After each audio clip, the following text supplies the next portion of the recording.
ആശ്രയമരുളും അഭയസങ്കേതം. Divine, divine, divine blessing.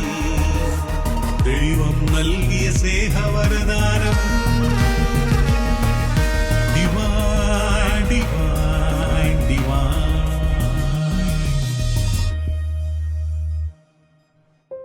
ഈശോയിൽ പ്രിയപ്പെട്ടവരെ, ഒരിക്കൽ കൂടി കർത്താവ് നമ്മെ അനുഗ്രഹിച്ച് ഇന്നേ ദിവസത്തിലേക്ക് അനുഗ്രഹത്തിലേക്ക് വിളിച്ചിരിക്കുക. ഈ ആഴ്ച നമ്മൾ വചനം ശ്രവിച്ച് നമ്മുടെ ജീവിതങ്ങളെ ഒന്ന് ക്രമീകരിച്ച് കർത്താവിൻ്റെ സഹനത്തിൻ്റെ അർത്ഥം മനസ്സിലാക്കി നമ്മുടെ ജീവിതത്തിൽ സഹനം എന്താണ് എന്ന്, അതുവഴി നമുക്ക് ലഭിക്കുന്ന അനുഗ്രഹങ്ങൾ എന്താണ് എന്നും ആ ഒരു കൃപയിലേക്ക് വരുവാനായി ഈ ഒരാഴ്ച കർത്താവ് നമ്മെ പ്രത്യേകമായിട്ട് വിളിച്ചിരിക്കുക. ഈശോയുടെ അനുഗ്രഹങ്ങൾ നമുക്ക് പ്രാപിക്കാം. എല്ലാവരെയും ഡിവൈൻ ബ്ലെസ്സിങ് എന്ന ഈ ശുശ്രൂഷയിലേക്ക് ഒത്തിരി സ്നേഹത്തോടെ സ്വാഗതം ചെയ്യുന്നു.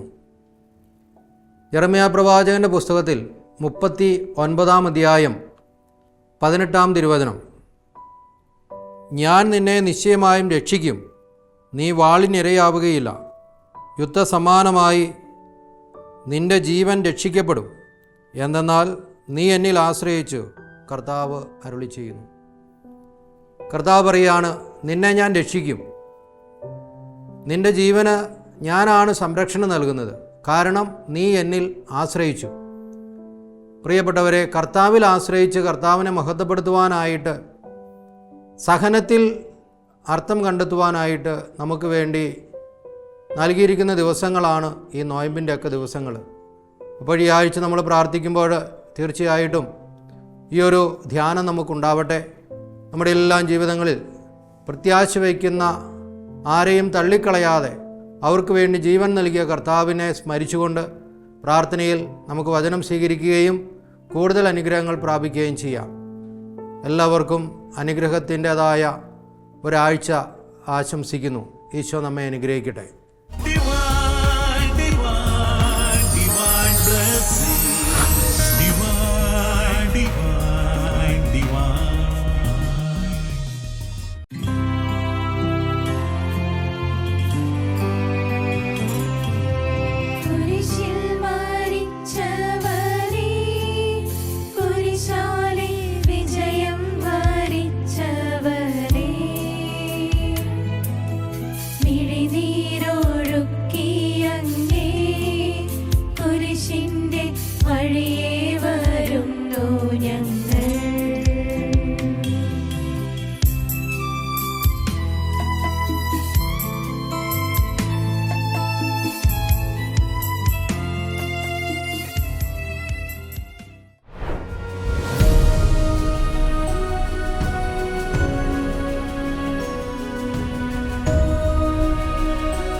പ്രിയപ്പെട്ടവരെയും,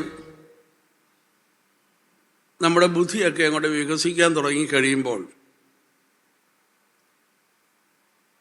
നമുക്കൊരു കാര്യം മനസ്സിലാവും, നമ്മുടെ അപ്പൻ്റെയും അമ്മയുടെ കയ്യിൽ ഇത്രയൊക്കെ ഉള്ളെന്ന്, അവർക്ക് ഇത്രയൊക്കെ നമുക്ക് തരാൻ സാധിക്കുകയുള്ളൂ എന്ന് നമ്മൾ മനസ്സിലാക്കുന്നു. പക്ഷെ നമുക്ക് അതിനേക്കാൾ കൂടുതൽ ആവശ്യമുണ്ട്. പക്ഷെ അവർക്ക് ഇത്രയൊക്കെ തരാൻ പറ്റുള്ളൂ.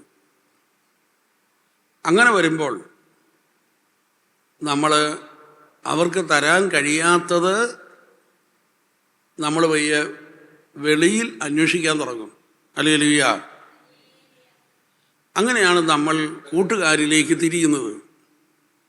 അപ്പനും അമ്മയ്ക്കും തരാൻ കഴിയാത്തതാണ് നമ്മൾ കൂട്ടുകാരിൽ അന്വേഷിക്കുന്നത്. ഹല്ലേലൂയ. അങ്ങനെ കൂട്ടുകാരെ ആയിട്ട് നമ്മൾ മുന്നോട്ട് പോകുന്നു. കുറച്ച് കഴിയുമ്പോൾ നമുക്ക് മനസ്സിലാകുന്നു കൂട്ടുകാർക്കും ഇത്രയൊക്കെ തരാൻ പറ്റുള്ളൂ. ഹല്ലേലൂയ. അപ്പോൾ നമ്മളൊരു ജീവിത പങ്കാളിയെ തന്നെ അന്വേഷിക്കുന്നു. ഹല്ലേലൂയ.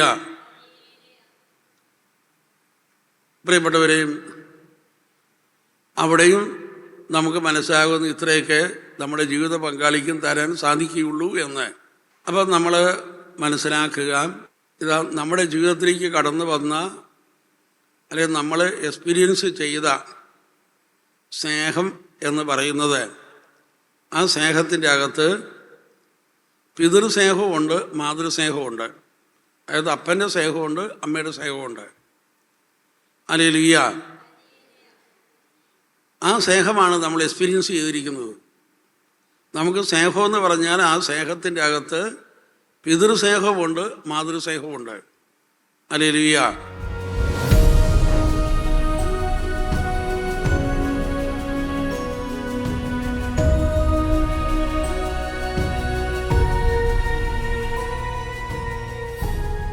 നന്മ നിറഞ്ഞ മറിയമേ സ്വസ്തി, കർത്താവ് അങ്ങയോടുകൂടെ സ്ത്രീകളിൽ അങ്ങ് അനുഗ്രഹിക്കപ്പെട്ടവളാകുന്നു. അങ്ങയുടെ ഉദരത്തിൻ ഫലമായി ഈശോ അനുഗ്രഹിക്കപ്പെട്ടവനാകുന്നു. പരിശുദ്ധ മറിയമേ തമ്പുരാന്റെ അമ്മേ, പാപികളായ ഞങ്ങൾക്ക് വേണ്ടി ഇപ്പോഴും ഞങ്ങളുടെ മരണസമയത്തും തമ്പുരാനോട് അപേക്ഷിച്ചുകൊള്ളണമേ. ആമേൻ. നന്മ നിറഞ്ഞ മറിയമേ സ്വസ്തി എന്ന് ആര് പറഞ്ഞതാ? ഗബ്രിയേൽ മാലാഖയിലൂടെ ദൈവം പറഞ്ഞതാണ്. അത് എഴുതപ്പെട്ട വചനമാണ്. ആണോ?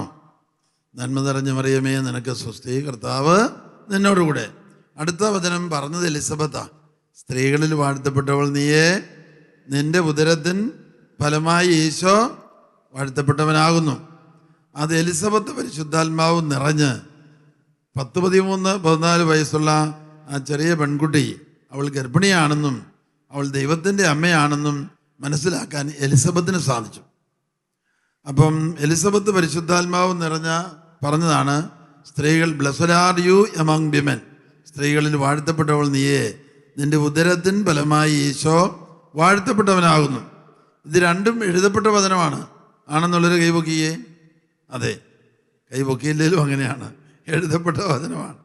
എഴുതപ്പെട്ട വചനം പറയുമ്പോൾ ഒന്ന്, ചുറ്റുമുള്ള അന്തരീക്ഷത്തിലെ പൈശാചിക പീഡ നിർവീര്യമാകും. പരിശുദ്ധാത്മാവ് ജനങ്ങളിൽ വന്നറിയും. വചനത്തിന് അങ്ങനെ ശക്തിയുണ്ട്. കാരണം എന്താണെന്നറിയാമോ? വചനം സമം ദൈവം എന്ന് കേട്ടിട്ടുണ്ടോ? യോഹന്നാൻ 1:1. യോഹന്നാൻ 1:1. ആദിയിൽ വചനമുണ്ടായിരുന്നു, വചനം ദൈവത്തോട് കൂടെയായിരുന്നു, വചനം ദൈവമായിരുന്നു. ഹല്ലേലൂയ. ഹല്ലേലൂയ. ആദിയിൽ വചനമുണ്ടായിരുന്നു, വചനം ദൈവത്തോട് കൂടെയായിരുന്നു. ആ ദൈവം ആരാണ്? പിതാവായ ദൈവമാണ്. ആദിയിൽ വചനം ഉണ്ടായത് ആരാഞ്ഞ് വരുമ്പോൾ പറയും, യോഹന്നാൻ 1:14 പറയും, വചനം മാംസമായി നമ്മുടെ ഇടയിൽ വസിച്ചു. പുത്രൻ തമ്പുരാനാണത്. ആദിയിൽ വചനമുണ്ടായിരുന്നു, വചനം പിതാവായ ദൈവത്തോടു കൂടിയായിരുന്നു, ഈ വചനം ദൈവമായിരുന്നു. യോഹന്നാൻ 1:14 പറയാണ്, വചനം മാംസമായി നമ്മുടെ ഇടയിൽ വസിച്ചു. ഹല്ലേലൂയ. ഹല്ലേലൂയ.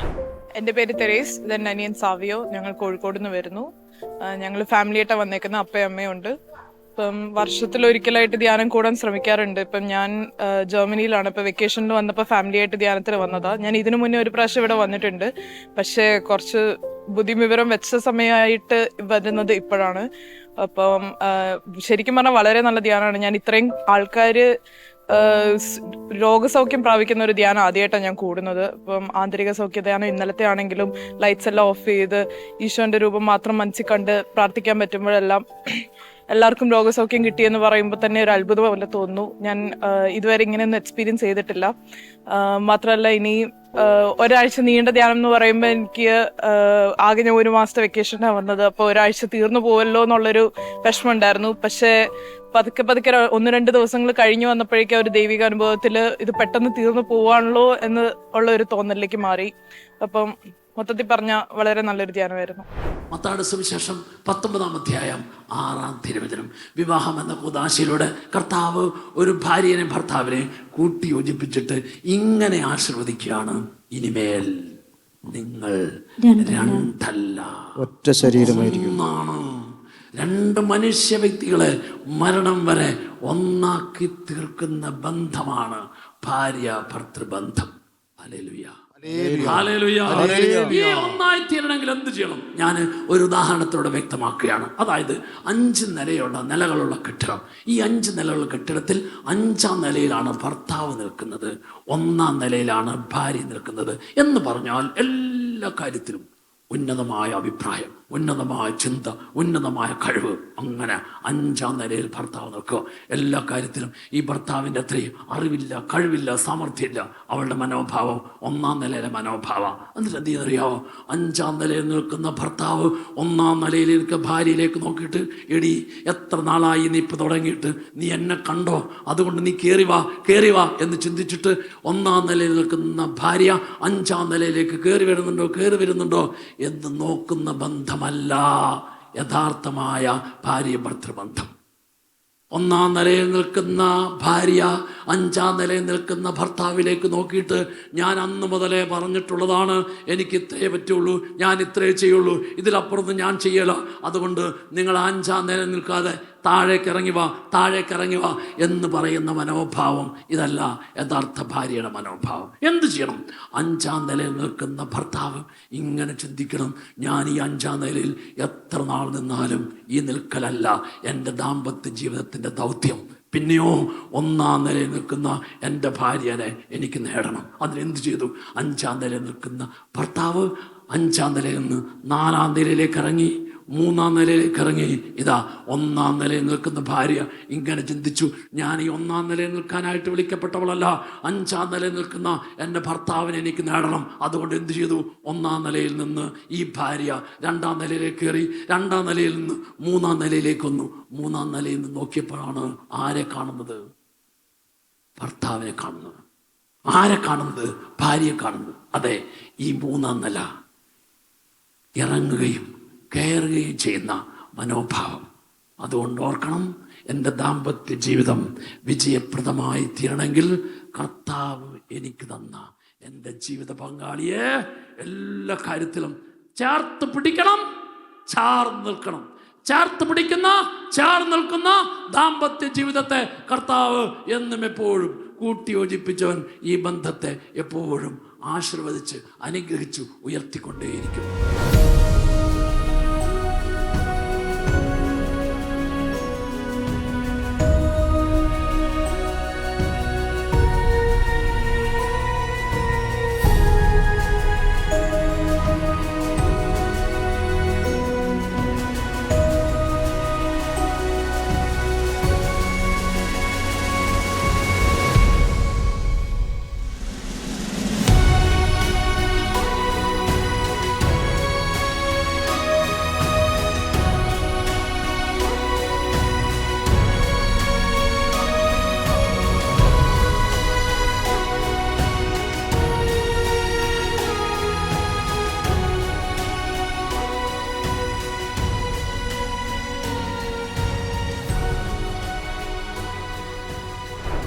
എൻ്റെ പേര് അന്നു, ഇതെൻ്റെ മമ്മി ജെസ്സി എന്നാണ് പേര്. ഞങ്ങൾ ഇടുക്കി ജില്ലയിലെ കട്ടപ്പന എന്നാണ് വരുന്നത്. ഞങ്ങളിവിടെ വന്ന സമയത്ത് മനസ്സിന് ഞങ്ങൾക്ക് രണ്ടുപേർക്കും ഒരുപാട് സങ്കടങ്ങളും കാര്യങ്ങളൊക്കെ ഉണ്ടായിരുന്നു. ഇവിടെ വന്ന് ധ്യാനമൊക്കെ കൂടി കഴിഞ്ഞപ്പോഴത്തേനും പുതിയൊരു വ്യക്തിയായിട്ട് മാറാനായിട്ട് ദൈവം ഞങ്ങളെ ഒരുപാട് സഹായിച്ചു. അതുപോലെ മമ്മിക്കൊരു സാക്ഷ്യമുണ്ട്. മമ്മിക്ക് ഷോൾഡറിന് നല്ല വേദന ഉണ്ടായിരുന്നു ഒരു 3 വർഷമായിട്ട്. നമ്മൾ ആദ്യത്തെ ആരാധന കഴിഞ്ഞപ്പോൾ തന്നെ മമ്മിക്ക് കൈ ഉയർത്തി നല്ലപോലെ പ്രാർത്ഥിക്കാനായിട്ടുള്ള അനുഗ്രഹം ദൈവം തന്നു. ദൈവത്തിന് സ്തുതി, നന്ദി. ലോകത്തിൻ്റെ ജീവന് വേണ്ടി ഞാൻ നൽകുന്ന അപ്പം എൻ്റെ ശരീരമാണ്. Price the lord, hallelujah. ലോകത്തിൻ്റെ ജീവന് വേണ്ടി ഞാൻ നൽകുന്ന അപ്പം അതെൻ്റെ ശരീരമാണ് എന്ന് കർത്താവ് പറയുക. ഇപ്പൊ കുറച്ചും കൂടെ ക്ലിയർ ആയി അതല്ല. അതായത് ഈ ലോകത്തിലായിരിക്കുന്ന നാം നിത്യജീവനുള്ളവരായി തീരുവാൻ കർത്താവ് തൻ്റെ ശരീരവും രക്തവും നമുക്ക് നൽകി നമ്മെ സ്നേഹിച്ചു. അപ്പോൾ ഈ ലോകത്തിൽ വസിക്കുന്ന നമുക്ക് നിത്യജീവൻ ഉണ്ടാകണമെങ്കിൽ അവൻ്റെ ശരീരം ഭക്ഷിക്കണം, അവൻ്റെ രക്തം പാനം ചെയ്യണം. അതാണ് കർത്താവ് പഠിപ്പിച്ചത്. അപ്പോൾ പ്രിയപ്പെട്ടവരെ, വീണ്ടും പരിശുദ്ധ ഗ്രന്ഥത്തിൽ മത്തായിയുടെ സുവിശേഷം 28-ാം അധ്യായം 20-ാം തിരുവചനം, മത്തായി 28:20 ഇവിടെ തിരുവചനത്തിലൂടെ കർത്താവ് പറയുകയാണ്. അതിൻ്റെ മൂന്നാമത്തെ ഭാഗത്തിലേക്ക് നമ്മൾ വന്നു കഴിയുമ്പോൾ വളരെ കൃത്യമായി തന്നെ പഠിപ്പിക്കുന്നുണ്ട്. ലോകത്തിൻ്റെ അവസാനം വരെ, യുഗാന്ത്യം വരെ എന്ന് പറഞ്ഞാൽ അതാണ് അർത്ഥം. ലോകത്തിൻ്റെ അവസാനം വരെ നിത്യവും എല്ലായ്പ്പോഴും ഞാൻ നിങ്ങളോടുകൂടെ ഉണ്ടായിരിക്കും. Price the Lord. ചേർന്ന് പാടിക്കേ.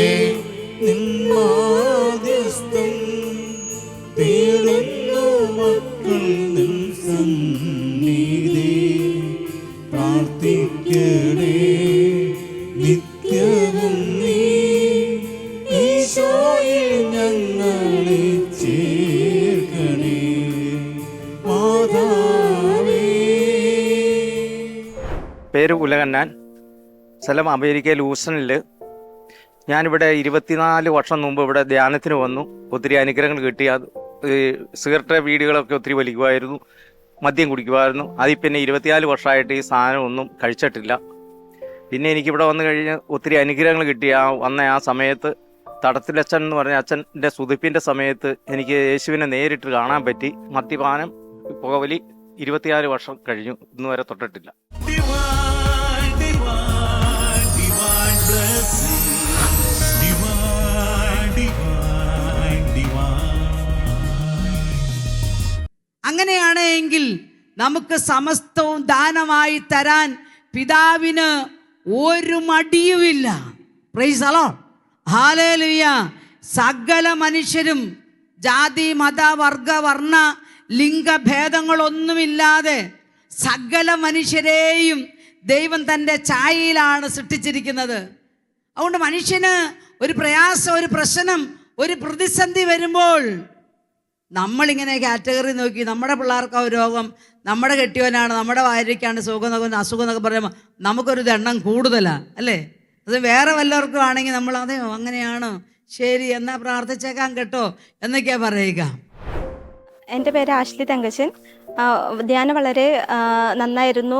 ഇപ്പം അച്ഛൻ്റെ കഴിഞ്ഞ ദിവസത്തെ ആന്തരികാഭിഷേക ധ്യാനത്തിലായാലും പങ്കെടുത്തപ്പോൾ പരിശുദ്ധാത്മാവിൻ്റെ കൂടുതൽ അനുഭവിച്ചറിയാൻ പറ്റി. പിന്നെ മറ്റുള്ളവരോട് ക്ഷമിക്കാനുള്ള ഒരു അനുഗ്രഹം ദൈവം നൽകി. കണക്കിൽ ഞാൻ ലേശം വീക്കാണ്. 8ാം ക്ലാസ്സിൽ എത്തിയിട്ടാണ് 6 ആണോ 9 ആണോ എന്നുള്ളത്, 6നെയും കുറിച്ച് 9നെ കുറിച്ചൊരു ധാരണ എനിക്കുണ്ടായി. താഴോട്ട് വളഞ്ഞാൽ 6, മുകളിലോട്ട് വളഞ്ഞാൽ 9. എന്തോ ഒരു അടി ഞാൻ കൊണ്ടിരിക്കണം. അപ്പം അതുകൊണ്ട് എൻ്റെ അമ്മയുടെ ധാരണയ്ക്ക് അനുസരിച്ചല്ല ഞാൻ പോണത്. അവിടെ അതൊരു പ്രോബ്ലമാണ് നമ്മുടെ ജീവിതത്തിൽ. അതൊന്നും തീരും, ആരാധനയുടെ സമയത്ത് തീരും. എൻ്റെ പേര് നിമ്മി. ഞാൻ എറണാകുളത്ത് നിന്ന് വരുന്നു. ഞാനിവിടെ ധ്യാനത്തിന് വരുന്നതിന് മുമ്പ് ഞാൻ വിചാരിച്ചത് എനിക്ക് 5 ദിവസം ഇവിടെ തികയ്ക്കാൻ പറ്റില്ലെന്നായിരുന്നു. കാരണം എൻ്റെ കുഞ്ഞ് 2 ചെറിയ മക്കളെയും കൂട്ടിയാണ് ഞാൻ വന്നത്. പക്ഷെ ഇവിടെ വന്നതിന് ശേഷം പിള്ളേർ വളരെ ആക്റ്റീവാണ്. അവർ ബൈബിൾ നഴ്സറി പോകുന്നു. ധ്യാനത്തിൻ്റെ ആരാധനയുടെ സമയത്തൊക്കെ ആണെങ്കിലും അവരും വളരെ ശാന്തരായിട്ടിരുന്നു. കൗൺസിലിംഗ് നല്ലൊരു അനുഭവമായിരുന്നു. ആത്മീയമായിട്ട് ഒരു പടി ഉയരാനും മനസ്സ് വളരെ ശാന്തമാവുകയും ചെയ്തു. മൊത്തത്തിൽ എനിക്ക് ധ്യാനം വളരെ നല്ലൊരു അനുഭവമായിരുന്നു.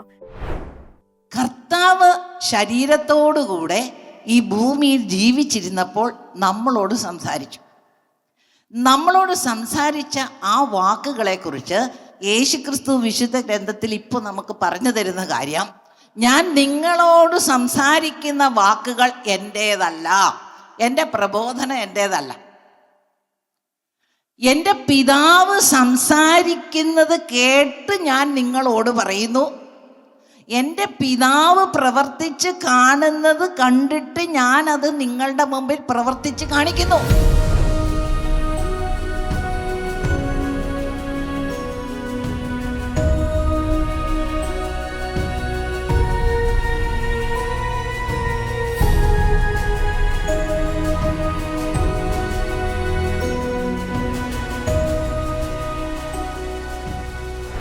എൻ്റെ പേര് സിസ്റ്റർ മരീന.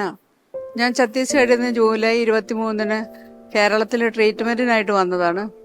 അപ്പോൾ ട്രീറ്റ്മെൻറ്റ് റെസ്റ്റിലാണ് ഇപ്പം. എനിക്ക് ധ്യാനിക്കണമെന്ന് നേരത്തെ ആഗ്രഹം ഉണ്ടായിരുന്നു. പ്രാവശ്യം ഞാൻ നിർബന്ധപൂർവ്വം വന്നതാണ് എനിക്ക് ധ്യാനിക്കാൻ വേണ്ടി. ധ്യാനിച്ചു കഴിഞ്ഞപ്പോൾ ഓരോ വചനം കേൾക്കുമ്പോഴും എനിക്ക് ഉള്ളിലൊരു പ്രത്യേക ഉത്തേജനമാണ് വരുന്നത്. ഓരോ വചനത്തിലും കർത്താവിൻ്റെ കൃപ ഒഴുകിയിറങ്ങുന്നത് പോലെയുള്ള അനുഭവമാണ്. പിന്നെ എൻ്റെ പഴയ, അതായത് അമ്മച്ചിയോടുള്ള ഒരു ഉള്ളിലെന്തോ അമ്മച്ചിക്ക് എന്നോട് സ്നേഹമില്ല എന്നുള്ളൊരു തോന്നലുണ്ടായിരുന്നു. അതെല്ലാം മനസ്സിലാക്കാനും അതിൽ നിന്ന് വിട്ടുമാറാനും ഉള്ള കൃപയും അനുഗ്രഹവും ദൈവം തന്നു, അനുഗ്രഹിച്ചു.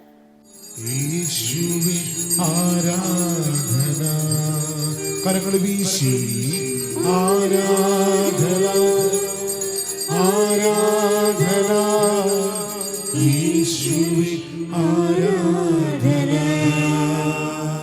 പരിശുദ്ധ പരമ ദിവ്യ കാരുണ്യത്തിന് എന്നേരവും ആരാധനയും സ്തുതിയും പുകഴ്ചയും ഉണ്ടായിരിക്കട്ടെ. രണ്ട് കരങ്ങളും നെഞ്ചോട് ചേർത്ത് വയ്ക്കുക.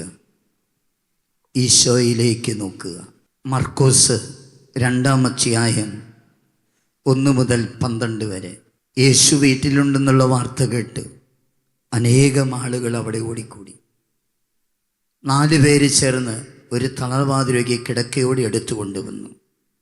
യേശുവിൻ്റെ അടുത്ത് കൊണ്ടിയെല്ലാം പറ്റിയില്ല. മേൽക്കുര പൊളിച്ച് തളർവാദ രോഗിയെ കിടക്കയോടെ താഴോട്ടിറക്കി. അവരുടെ വിശ്വാസം കണ്ട് യേശു ആ രോഗിയെ നോക്കി പറഞ്ഞു, 5-ാം വചനം, നിന്റെ പാപങ്ങൾ ക്ഷമിക്കപ്പെട്ടിരിക്കുന്നു. തളർവാദരോഗിയോട് പറഞ്ഞവൻ യേശുവിൻ്റെ പാദം കഴുകിയവൾ അവളോട് പറഞ്ഞവൻ നമ്മുടെ മുൻപിലാണ്. ആ തമ്പുരാൻ്റെ മുൻപിൽ നമ്മൾ ഇരിക്കുന്നത്. പരിശുദ്ധാത്മാവ് നമ്മുടെ ഹൃദയത്തെ തുറക്കട്ടെ. ഒരു പ്രകാശത്തിൽ തെളിഞ്ഞു വരുന്നത് പോലെ നമ്മുടെ പാപങ്ങൾ മനസ്സിലേക്ക് ഇപ്പോൾ തെളിഞ്ഞു വരട്ടെ.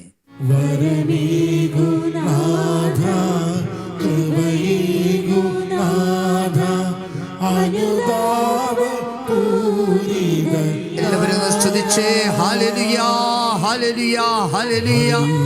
എല്ലാവരും സ്തുതിക്കട്ടെ, സ്തുതിക്കട്ടെ, സ്തുതിക്കട്ടെ, സ്തുതിക്കട്ടെ.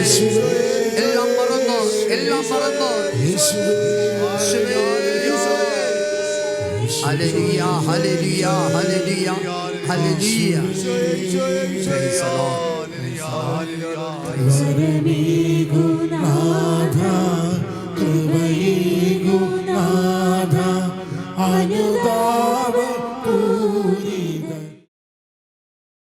Divine, divine, divine blessing. Divine, divine, divine. ഈശോയിൽ ഏറ്റവും സ്നേഹം നിറഞ്ഞ സഹോദരി സഹോദരന്മാരെ, ഈ ഒരാഴ്ച കർത്താവിൻ്റെ തിരുമുമ്പിലായിരുന്നു അവിടുത്തെ വചനം കേട്ട് ദൈവത്തിൻ്റെ വചനത്താൽ നമ്മുടെ ചിന്തകളെയും മനോഭാവത്തെയും നമ്മുടെ കാഴ്ചപ്പാടുകളെയും നമ്മുടെ ഇന്നലകളെ ജീവിതത്തെ എല്ലാം ദൈവം ഒത്തിരിയേറെ വിശുദ്ധീകരിച്ച് അനുഗ്രഹിച്ചിരിക്കുകയാണ്. കർത്താവിൻ്റെ വചനം കേൾക്കുന്ന ഓരോ വ്യക്തിയും സ്വീകരിക്കുന്ന വ്യക്തിയും യേശുക്രിസ്തുവിലാണ്. അതുകൊണ്ടാണ് 2 കൊരിന്തോസ് 5-ാം അധ്യായം 17-ാം തിരുവചനത്തിൽ പറയുന്നത്, ക്രിസ്തുവിലായിരിക്കുന്നവൻ ഒരു പുതിയ സൃഷ്ടിയാണ്, പഴയത് കടന്നുപോയി പുതിയത് വന്നു കഴിഞ്ഞു. ക്രിസ്തുവിലായിരിക്കുന്നവൻ. ഇപ്പോൾ നമ്മൾ ഇന്നലകളിൽ ലോകത്തിൻ്റെതായ ചില സുഖങ്ങളും സന്തോഷങ്ങളും പാപത്തിൻ്റെതായ ചില പ്രവണതകളും തെറ്റായ ചില ചിന്താഗതികളൊക്കെ നമ്മളിലുണ്ടായിരുന്നു. ഈ ആഴ്ചയിലെ ധ്യാനത്തിലൂടെ അതിന് മുഴുവൻ കർത്താവ് എടുത്തു മാറ്റി നമ്മൾ ഓരോരുത്തരും യേശുക്രിസ്തുവിൽ പുതിയ വ്യക്തികളായി മാറിയിരിക്കുകയാണ്. പഴയത് മുഴുവൻ കടന്നുപോയി. ഇനി നമ്മുടെ ജീവിതം യേശുക്രിസ്തുവിന് ഏറ്റവും സ്വീകാര്യമായ നന്മയുടെ, സത്യത്തിൻ്റെ, സ്നേഹത്തിൻ്റെ, ആത്മനിറവിൻ്റെ ജീവിതമായി മാറണം. ഇങ്ങനെ ജീവിക്കുന്ന ഒരു വ്യക്തിയുടെ ജീവിതം കണ്ട് അനേകര് യേശുവിനെ ആകർഷിക്കണം. അപ്പം അതുകൊണ്ട് ഈ ആഴ്ചയിൽ നിങ്ങൾക്ക് ലഭിച്ച ആ ദൈവാനുഭവത്തിന് നിങ്ങൾ ഇനിയുള്ള നാളുകൾ സാക്ഷികളായി മാറുമ്പോൾ നിങ്ങളിലൂടെ അനേകം വ്യക്തികളെയും കുടുംബങ്ങളെയും എല്ലാം ഈ ഡിവൈൻ ധ്യാന കേന്ദ്രത്തിലേക്ക് ആകർഷിക്കുന്ന പ്രേരണ നിങ്ങളിലൂടെ നൽകണം. അങ്ങനെ കിട്ടിയ ദൈവാനുഭവത്തിൽ എന്ന് നിലനിൽക്കുവാൻ അനേകരോട് ഓരോ ദിവസവും യേശുവിനെ കുറിച്ച് പറയുക, അനേകരുടെ മുമ്പിൽ ഈശോയ്ക്ക് സാക്ഷ്യം വഹിക്കുന്നതായ പ്രവൃത്തികൾ ചെയ്യുക. അങ്ങനെ അനേകരെ ഓരോ ആഴ്ചയിലും ധ്യാനത്തിനായിട്ട് പറഞ്ഞു വിടുന്ന വ്യക്തികളായി നിങ്ങൾ മാറുമ്പോൾ നിങ്ങളിലൂടെ അനേകർക്ക് യേശുവിനെ അറിയാനും യേശുവിൻ്റെ സ്നേഹം അനുഭവിക്കാനും യേശുവിൻ്റെ വചനത്തെ സ്വന്തമാക്കാനൊക്കെ സാധിക്കും. സ്നേഹമുള്ളവരെ, നിങ്ങൾക്കറിയാം എല്ലാ ആഴ്ചയിലും ഞായറാഴ്ച മുതൽ വെള്ളിയാഴ്ച വരെ ഡിവൈൻ ധ്യാന കേന്ദ്രത്തിൽ ധ്യാനമുണ്ട്. ആ ധ്യാനത്തിലേക്ക് ഇനിയുള്ള ആഴ്ചകളിൽ നിങ്ങൾ അനേകരെ പറഞ്ഞുവിടാനായിട്ട് സാധിക്കട്ടെ. നിങ്ങൾക്ക് ലഭിച്ച ദൈവകൃപയിൽ എന്നും നിലനിന്ന് ഈശോയുടെ വചനം നിങ്ങളുടെ ജീവിതത്തിലൂടെ അനേകർക്ക് കാണാനും കേൾക്കാനും സാധിക്കുന്ന ഒരു അനുഭവം ഉണ്ടാകട്ടെ എന്ന് പ്രത്യേകമായിട്ട് ആഗ്രഹിക്കുകയും പ്രാർത്ഥിക്കുകയും ചെയ്യാണ്. ആമേൻ.